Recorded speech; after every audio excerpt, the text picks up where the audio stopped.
The meeting. Now all the women, or rather the witches, were now sitting motionless in their chairs and staring as though hypnotized at somebody who had suddenly appeared on the platform. That somebody was another woman. The first thing I noticed about this woman was her size. She was tiny, probably no more than 4.5 feet tall. She looked quite young, I guess about 25 or 6. She was very pretty. She had on a rather stylish, long black dress that reached right to the ground, and she wore black gloves that came up to her elbows. Unlike the others, she wasn't wearing a hat.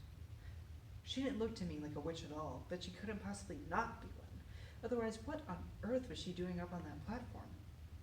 And why, for heaven's sake, were all the other witches gazing at her with such a mixture of adoration, awe, fear? Very slowly, the young lady on the platform raised her hands to her face. I saw her gloved fingers unhooking something behind her ears, and then she got hold of her cheeks and lifted her face clean away. The whole of that pretty face came away in her hands. It was a mask.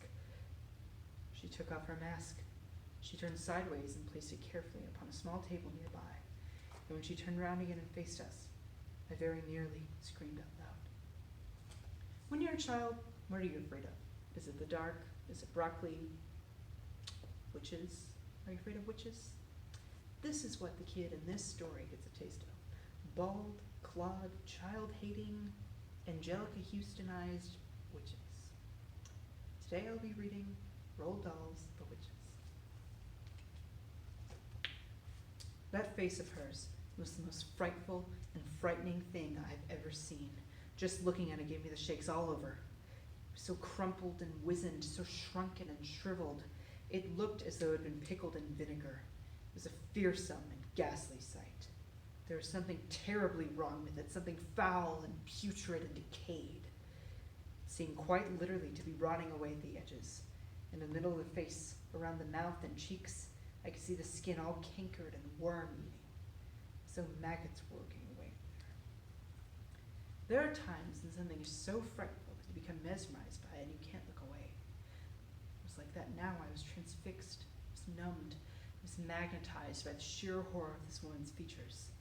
But there was more to it than that. There was a look of serpents in those eyes of hers as they flashed around the audience. I knew immediately, of course, that this was none other than the Grand High Witch of all the world. "The doors!" shouted the Grand High Witch in a voice that filled the room and bounced off the walls. "Are they chained and are they bolted?" "The doors are chained and bolted, your grandness," answered a voice in the audience. Those brilliant snake's eyes that were set so deep in that dreadful, rotting, worm-eaten face glared unblinkingly at the witches who sat facing her. "You may remove your gloves."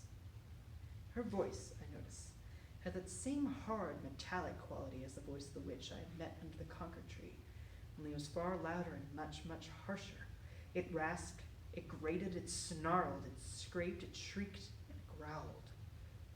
Everyone in the room was peeling off her gloves. I was watching the hands of those in the back row. I wanted very much to see what their fingers looked like and whether my grandmother had been right. I could see several of them now. I could see those brown claws curving over the tips of those fingers. They were about 2 inches long, those claws, and sharp at the ends. "You may remove your shoes."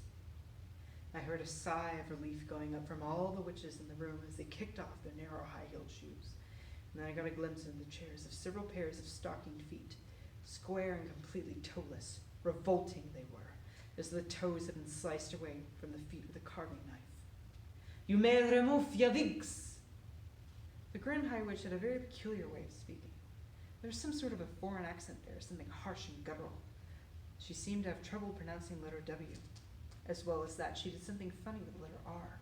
She would roll it round and round her mouth like a piece of hot pork, crackling before spitting it out.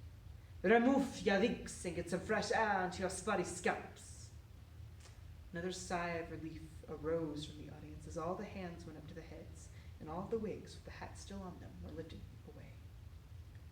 There now appeared in front of me row upon row of bald female heads, a sea of naked scalps, every one of them red and itchy-looking from being rubbed by the linings of the wigs. I simply cannot tell you how awful they were, and somehow the whole sight was made more grotesque, because underneath those frightful, scabby, bald heads, the bodies were dressed in fashionable and rather pretty clothes. was monstrous. It was unnatural. Witches of England! Witches of England! The audience stirred uneasily and sat up straighter in those chairs. Miserable witches, useless, lazy witches, feeble, freebling witches, you are a heap of idle, good-for-nothing worms! A shudder went through the audience. The Grand High Witch was clearly in an ugly mood, and they knew it. I had a feeling that something awful was going to happen soon. I'm having my breakfast this morning, and I'm looking out the window at the beach. And what am I seeing? What? What am I seeing? I'm asking you, what am I seeing? I'm seeing a revolting sight. Seeing hundreds, seeing thousands of rotten, repulsive little children playing on the sand. It's putting me right out of my food. Why have you not got rid of them? Why have you not rubbed them all out? These filthy, smelly little children. With each word she spoke, flecks of pale blue phlegm shot up from her mouth like little bullets. I'm asking you why? No one answered her question. Children smell. They stink out the world. We do not want these children around here. The bald heads in the audience all nodded vigorously. One child a week is no good to me. Is this the best that you can do? We will do better, murmured the audience. We will do much, much better. Better is no good either. I demand maximum results. So here are my orders. My orders are that every single child in this country shall be rubbed out, squashed, squirted, skivvited, and frittered before I come here again in 1 year's time. Do I make myself clear? A great gasp went up from the audience. I saw the witches all looking at one another with deeply troubled expressions. And I heard one witch at the end of the front row saying aloud, all of them. We can't possibly wipe out all of them. The Grand High Witch ripped round as though someone had stuck a skewer into her bottom. Who said that? Who dares to argue with me? It was you, was it not? She pointed a gloved finger as sharp as a needle at the witch who had spoken. I didn't mean it, your grandness. I didn't mean to argue. I was just talking to myself. You dare to argue with me? I was just talking to myself, I swear it, your grandness. The Grand High Witch took a quick step forward, and when she spoke again, it was in a voice that made my blood run cold. A stupid witch who answers back must burn until her bones are black. No, no, the Grand High Witch went on. A foolish witch without a brain must sizzle in the fiery flame. Save me! Grand High Witch took no notice of her little criminal. She spoke again. An idiotic witch like you must roast upon the barbecue. Forgive me, oh, your grandness. I didn't mean it. But the Grand High Witch continued with her terrible recital. A witch who dares to say I'm wrong will not be with us very long. A moment later, a stream of sparks that looked like tiny white-hot metal filings came shooting out of the Grand High Witch's eyes and flew straight towards the one who had dared to speak.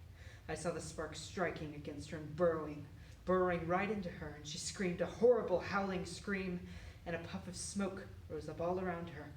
The smell of burning meat filled the room. Nobody moved. Like me, they were all watching the smoke. When it cleared away, the chair was empty. I caught a glimpse of something wispy white, like a little cloud, fluttering upwards and disappearing out the window. A great sigh rose up from the audience.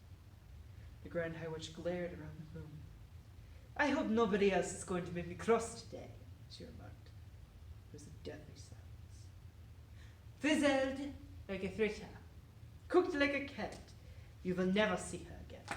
Now we can get down to business.